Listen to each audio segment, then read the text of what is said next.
Welcome to Sanjukta recipe. এখন তো আমের সিজন চলছে।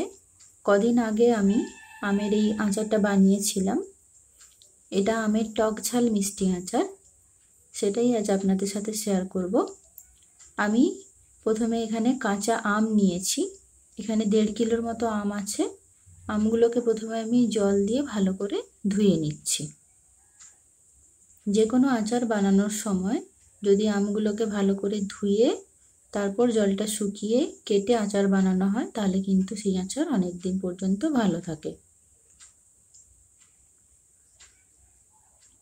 এবার আমগুলোকে আরও একবার ভালো করে ধুয়ে নিচ্ছি।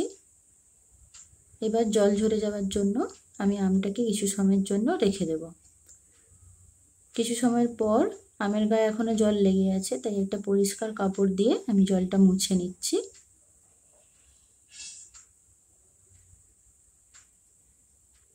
এবার আমের ছাল ছাড়িয়ে আমগুলোকে টুকরো টুকরো করে কেটে নেব। আপনারা চাইলে আমের ছাল সমেত এই আচারটা বানাতে পারেন। এই আমটার মধ্যে এখনো আঁটি হয়নি, তাই আমি অনেক ছোট ছোট করে এটাকে কাটতে পেরেছি। আপনারা চাইলে এটাকে লম্বা লম্বা করে কিংবা বড় বড় টুকরো করেও করতে পারেন। এবার কড়াইয়ের মধ্যে 2.5 চামচ গোটা জিরে, 1.5 চামচ গোটা ধনে আর 1.5 চামচ গোটা মৌরি নিচ্ছি, আর 4-5টা এলাচ ভালো করে ভেজে নেব।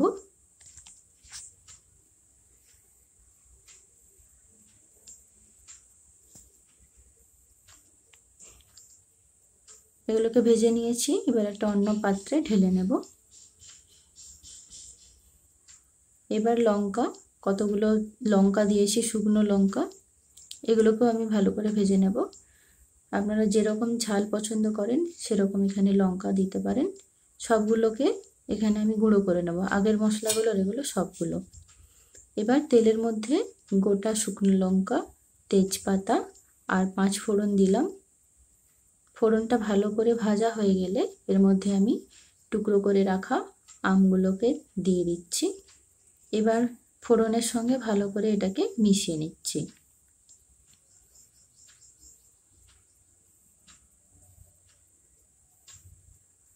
দু মিনিট মতো আমি এটাকে ভেজে নিয়েছি।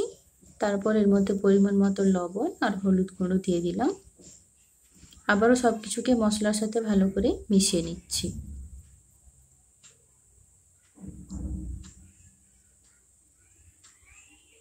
এবার আমের মধ্যে আমি এখানে 800 গ্রামের মতো চিনি দিলাম।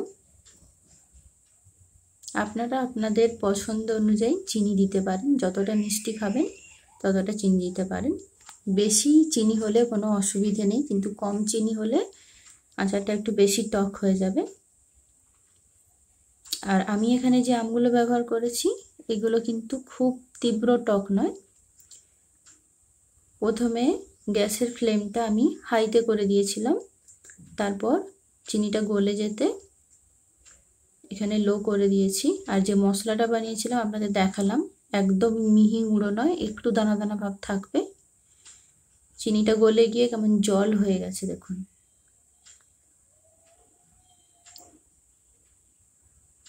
এইবার দমটা মিডিয়ামে রেখে ক্রমাগত এটা কয়েক মিনিট নাড়াতে থাকবো। তারপর মাঝে মধ্যে একবার দুবার উল্টে পাল্টে দেব, দিয়ে এর মধ্যেই পুরো রসের মধ্যে আমটা ফুটে ফুটে ফুটে ফুটে সেদ্ধ হবে। কড়াইয়ের মধ্যে কিন্তু কোনো ঢাকনা দেওয়ার কোনো প্রয়োজন নেই।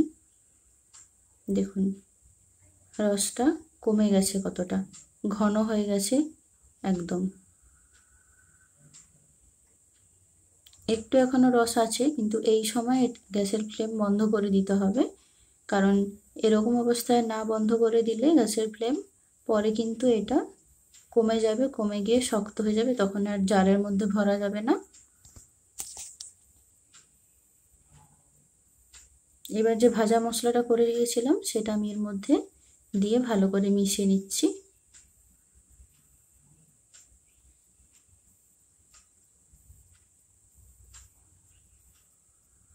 আমি একটু কাছ থেকে ভালো করে দেখিয়ে দিচ্ছি আপনাদের।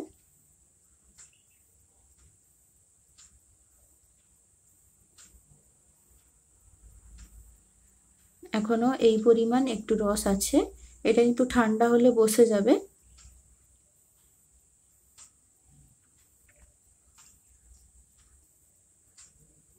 প্রায় 5-6 ঘন্টা পর আচারটা ঠান্ডা হয়ে গেছে, আর আপনাদের আমি দেখিয়ে দিচ্ছি কতটা ঘন হয়ে গেছে। এবার আচার ভরে নেওয়ার পালা। একটা পরিষ্কার কাঁচের জারের মধ্যে আমি আচারটা ভরে নিয়েছি। পুরোটার মধ্যে ধরেনি, যতটা ধরেছি আমি ভরে নিয়েছি। তৈরি হয়ে গেল আমের টক মিষ্টি ঝাল আচার। আজকের টিপস: আচারের মধ্যে ভিনিগার মিশিয়ে রাখলে আচার অনেক দিন ভালো থাকে।